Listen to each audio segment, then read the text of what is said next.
Hey, welcome or welcome back to my channel where I post videos about my own personal experience as a late diagnosed autistic human being from France. I'm not sure what the point of this video is, but I'm thinking it will either help me feel better or make me spiral.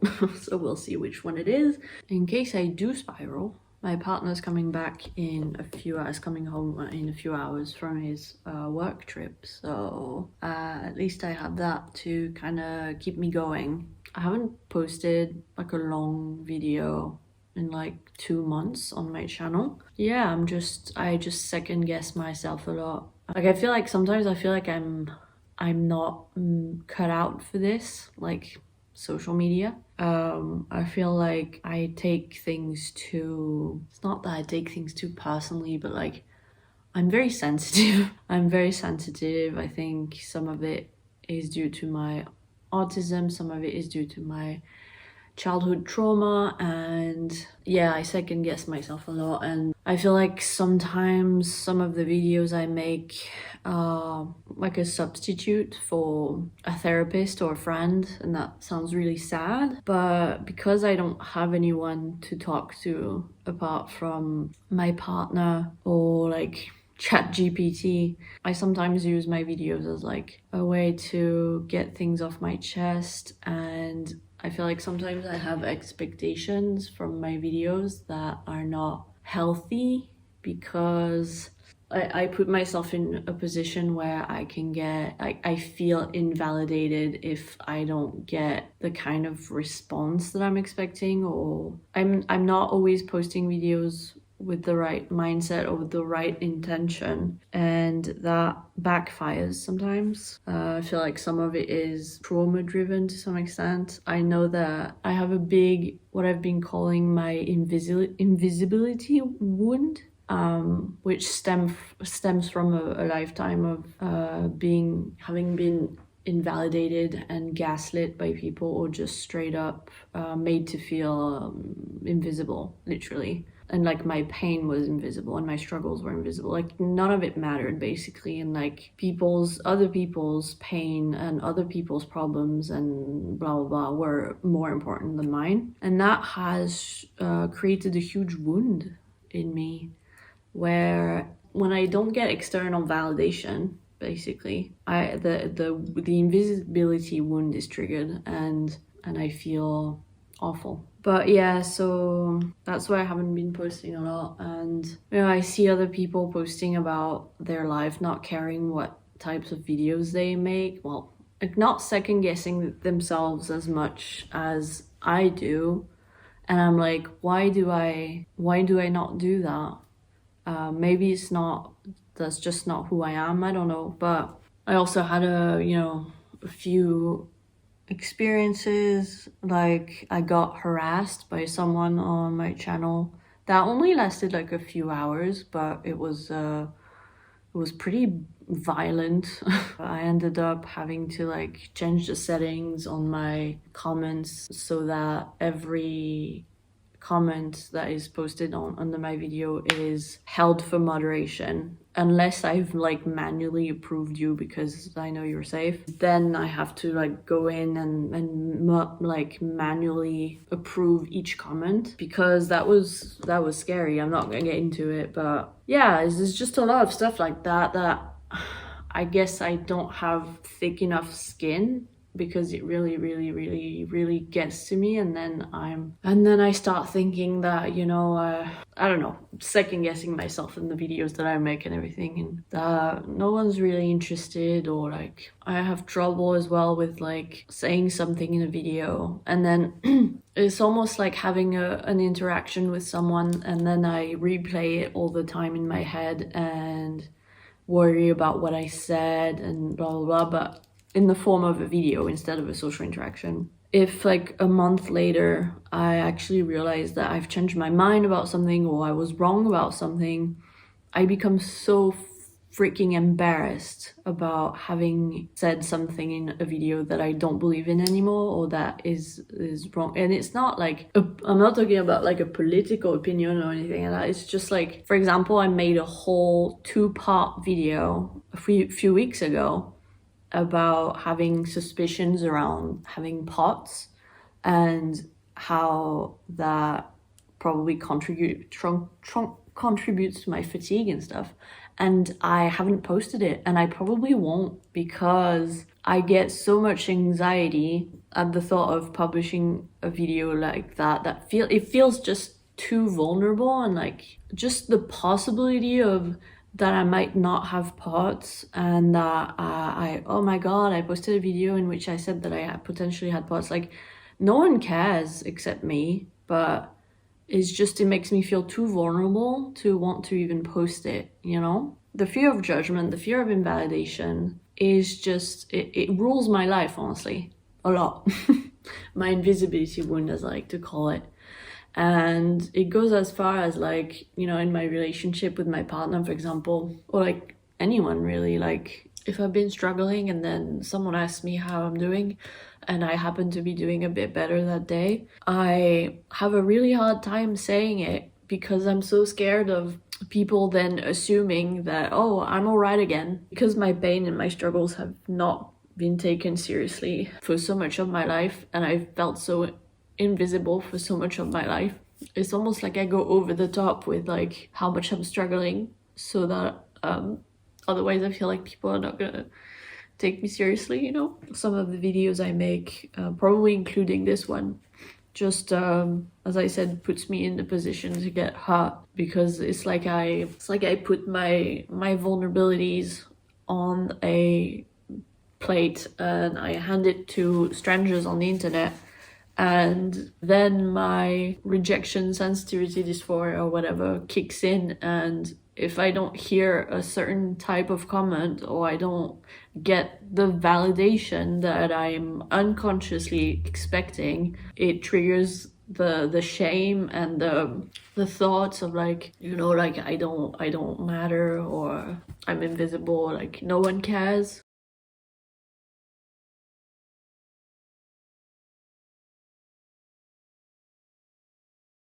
I didn't think I would be crying within the first 10 minutes of this video, so we're off to a great start. But yeah, I haven't been feeling great in the last week or so. My mental health has been the worst that it had been in like literal years. It just takes me back to times in my life that were really dark a few years ago, where I didn't want to be here anymore because I was struggling so much mentally. So that's been fun, and I'm not sure why, to be honest. I think it's a combination of things.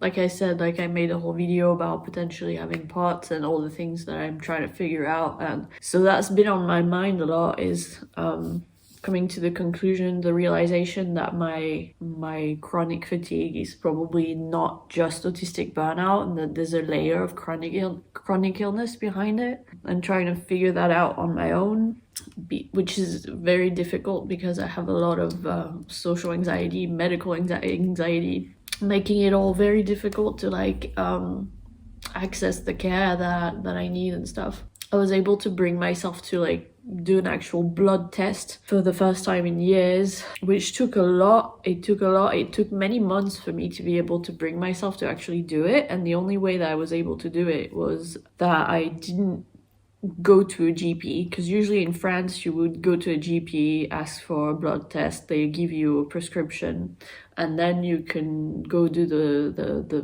lab work, like blood test, for free basically. If you don't have a prescription from a GP, you have to pay out of pocket.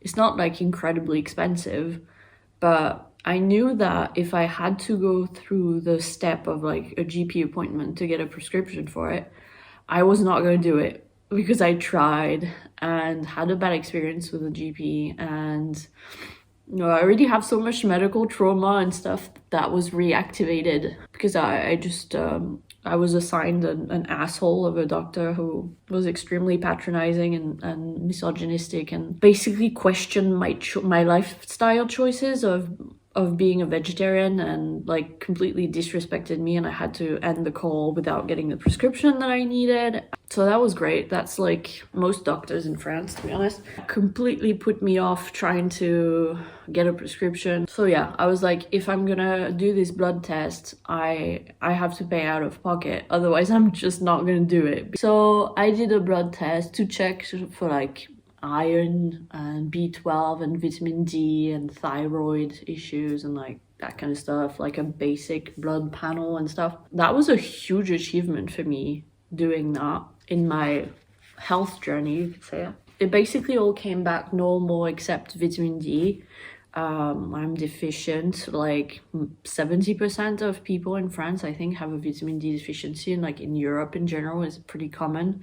And since I've been spending 80% of my time in the house, obviously I'm not getting enough sun and stuff, so I'm supplementing for that. But like everything else is good. I don't have any thyroid issues, I don't have an iron deficiency, etc. My B12 could be higher, but it's still in the normal range, but I'm still supplementing it a bit. That was a huge step in my health journey, but it took a lot out of me to do that. And I've been suspecting that there's something else going on other than autistic burnout, because my fatigue just feels very physical, if that makes sense. It feels like it goes beyond mere nervous system dysregulation, if that makes sense. Yeah, I've been suspecting that I have POTS for a while, and I'm pretty sure that I have like a mild form of it, but I'm not gonna like go through everything I said in the video that I didn't post about it, because like it would take a really long time. But I have strong suspicions that I have POTS, and that's been contributing to my fatigue. And it's been a relief coming to that conclusion, because it gives me like an answer of sorts, but also there's grief around that, like around accepting that I potentially have a chronic illness, and that, it's not just, oh, I'm just in autistic burnout, and if I rest enough, then I'll be back to normal. No, it's not that simple. So yeah, I've had a lot of like concerns about my health and like trying to figure it out on my own. And like I have an appointment coming up in about 2 weeks with the GP who filled out my medical certificate for my disability benefits application back in March, and I still haven't sent my application. And this appointment in 2 weeks was supposed to be a follow-up appointment in case my application isn't approved, except I didn't send it because I was too overwhelmed and tired. And so basically I'm nervous because I don't know how she's gonna react, and like I'm gonna have to talk to her about my suspicion that I have POTS, and like if she can give me a referral to a cardiologist. That might take months. I might have to go to a big city like Paris. I don't know. Like I also want to investigate other possible causes of fatigue that I might not have thought of. So there's just a lot going on in terms of my health that have been weighing on me. This endless fatigue that makes it really hard for me to do anything. The isolation that comes with that. Like the fact that, since we moved here a year ago, I haven't left this house much, and I haven't left this town much. I only left this town once in July for my partner's birthday, and then I was too tired to do anything else again. Yeah, so I've considered a lot of things, like chronic fatigue syndrome, and just I've thought about everything, I've considered everything. I am not sure how much of my fatigue still stems from autistic burnout. I think I'm still in burnout to some extent, because I still experience like things like the skill regression and like being more easily overwhelmed emotionally, like just as more sensitive in overall. That I think stems from burnout, but who knows? So yeah, it's just a big question mark in my head about my health and like what the future holds, basically. It feels like I have to figure it all out on my own, which is scary, navigating the healthcare system and stuff. So there's that. And then also like we had an inspection of our house by our landlord, which brought up a lot of bad memories from our previous house, where our landlady was an absolute nightmare who made our lives as difficult as possible, and she was incredibly toxic and abusive, and we have a lot of trauma from that. And so that reawakened all these feelings, and also the fact that basically the only reason why he wanted to do the inspection was he had like suspicions, because he came with his, because the house belongs to his daughter, but he's the one handling it because she travels around the world a lot. And he came with his daughter a few weeks ago with her children, which we didn't know about. And they stayed for like an hour walking around the house. The kids tried to open the door, like it was the whole thing, which was extremely nerve-wracking, and I almost had a meltdown. I think what happened is that since we had closed all the blinds because we didn't want like them looking in, and also because my eyes are quite sensitive to light, but in that case it was mostly because we didn't want them looking in while they were just supposed to look at the garden, and because all the blinds were closed and whatnot, I think she got suspicious, and so she asked her dad to do an inspection, because he heavily implied that was why he was doing the inspection, because he trusts us, but I think his daughter had suspicions, and it just annoyed me that like just because we close the blinds doesn't like makes us suspicious of something.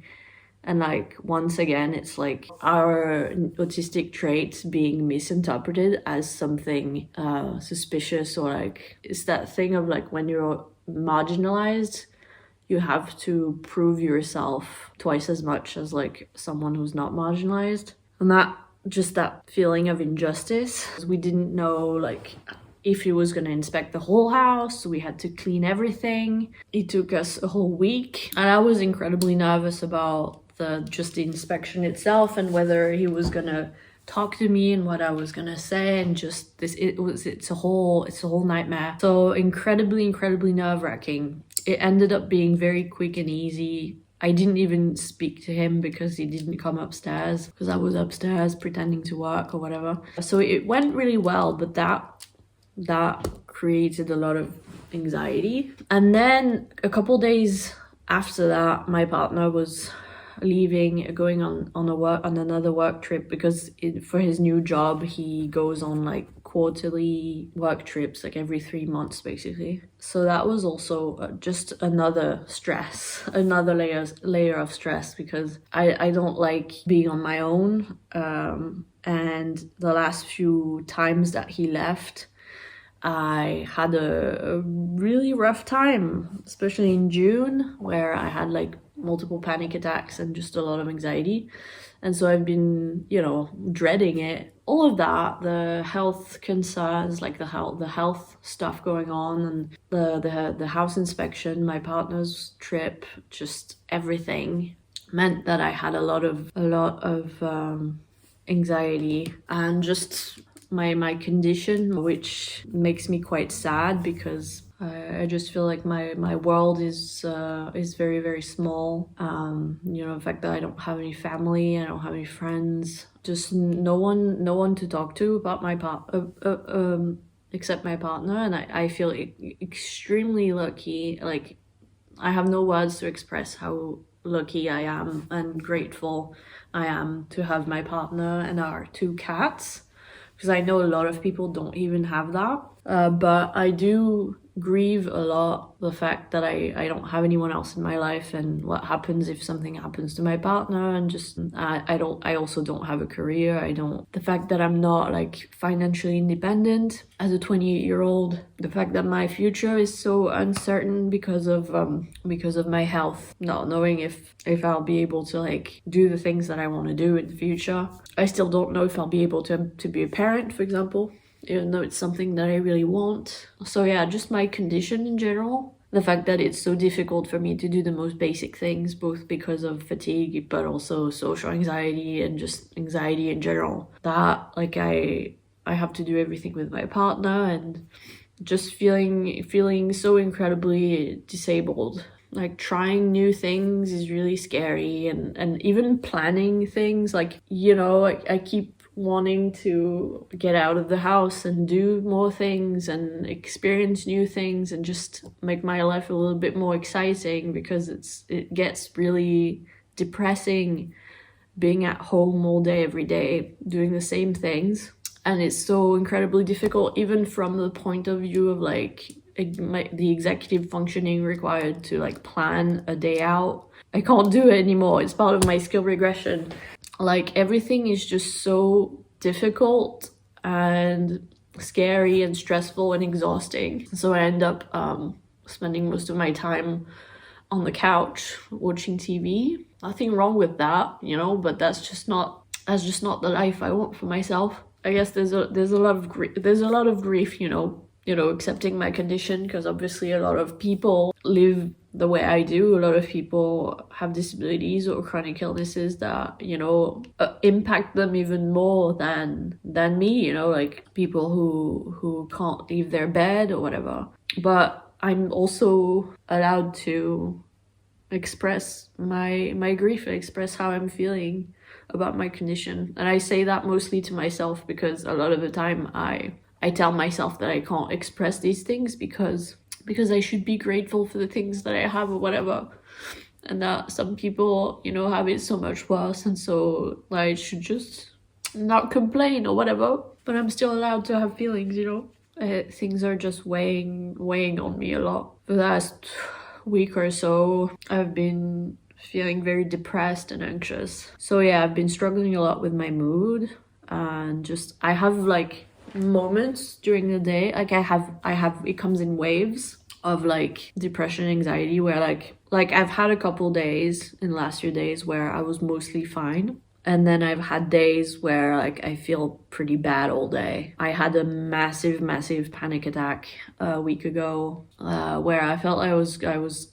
losing my mind, and like my partner had to like bring me back to reality and help me ground myself again and stuff, because I thought I was completely losing it. And again, like my mental health hasn't been that bad in years, and that is scary. I know that like there are things I can do to help. Like it is something I'm probably gonna talk about to the GP in my appointment in 2 weeks. I'm gonna have a lot of things to talk about with her, but it is something I'm gonna bring up and like see if there's maybe some type of anxiety medication that I can get, not as like a full-time thing that I take every day, but like something that I have that I can take sporadically when I need it, when I have like a panic attack or like a really bad anxiety episode or whatever.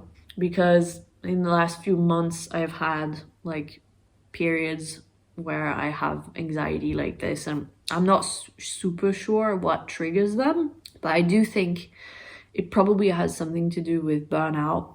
And yeah, so that's how I've been doing. Not great. This is probably the worst that I've felt since I started posting videos on my channel. And I hesitated a lot about filming this video because I was scared that it was gonna trigger me further.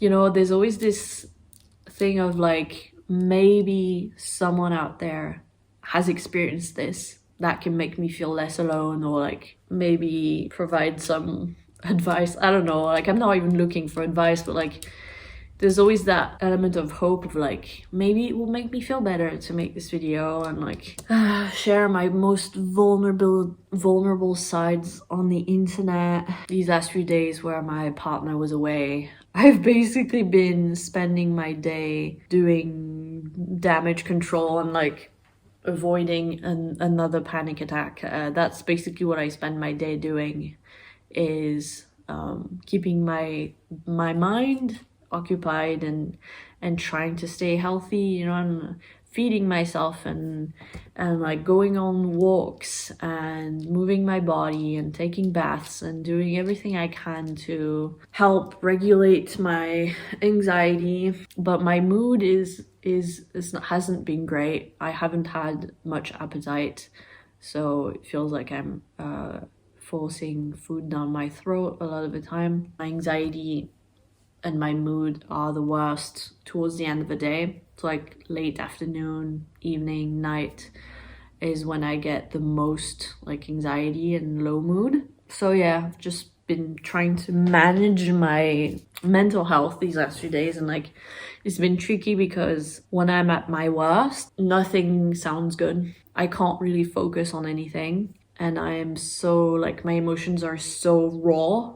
I see everything negatively, and everything somehow triggers my anxiety in some way. So it's been really difficult trying to pass the time until my partner comes back, because I know I'll feel better when he's here and I'm not all alone all day and all night. But passing the time while not being able to focus on much. Fiction is the worst. So movies, TV shows, it's been very difficult for me to watch that because it's like very stimulating emotionally and sensory wise, and that again, like that triggers my anxiety and stuff. So it's been fun. I've been playing a lot of games on my phone and listening to ASMR and reading at night. Taking a bath in the evening has really helped.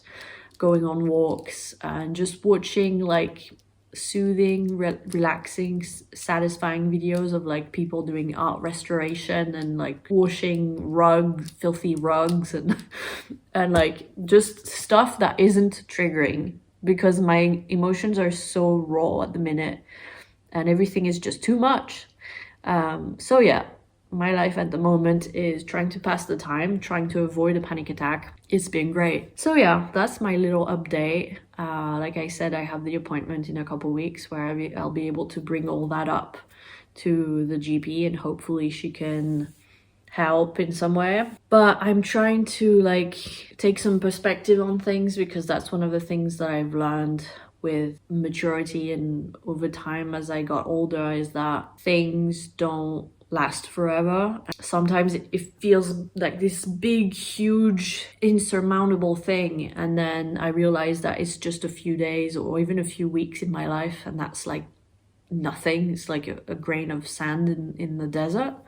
So just taking some perspective and reminding myself that it will pass and everything. And I've been through moments in my life that were just as difficult as this, maybe even worse, and I made it, you know. So just trying to remind me of that helps a lot. Yeah, taking it one day at a time, trying to get the help that I need. My partner has been a huge support. There was one night that like he talked to me until 2-3 in the morning because I felt really like I was spiraling and I felt really bad, and like he kept me company and he helped ground me and bring me back to reality, and that was really nice. And like, yeah, he's been very supportive, and I always feel very bad because he's like away for work and I don't want to be a burden, and I feel like a huge burden. I'm trying to take it one day at a time and look after myself as much as possible. Make the most of the good moments, because I do have moments during the day where I feel a little bit lighter, I feel a little bit more positive, I don't feel as anxious or depressed, and I try to cherish those moments and focus on the positive, but it's not easy. But we do what we can.